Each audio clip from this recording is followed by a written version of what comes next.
मला असं वाटतं की समजा मी एखादा निर्णय घेतला आणि दोन भावांना एकत्रित द्यायचा आहे, तर मी काय असा जी.आर. काढलाय दोन भावांनी एकत्रित येऊ नये असा ते जी.आर. काही मी काढलेला नाही.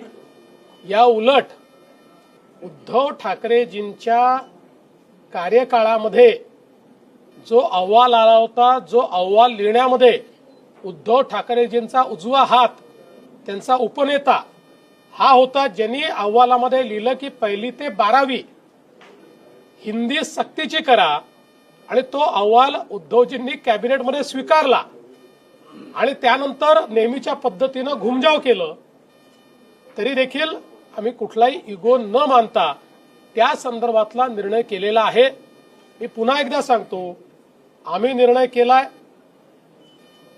आता कमिटी तयार केलेली आहे, समिती ठरवेल. आम्ही कुठल्या पक्षाचं हित बघणार नाही, आम्ही महाराष्ट्राच्या विद्यार्थ्यांचं हित बघू आणि विद्यार्थ्यांच्या हितात जे असेल तोच निर्णय महाराष्ट्राचं सरकार घेईल. कोणाच्याही दबावापुढे झुकणार नाही.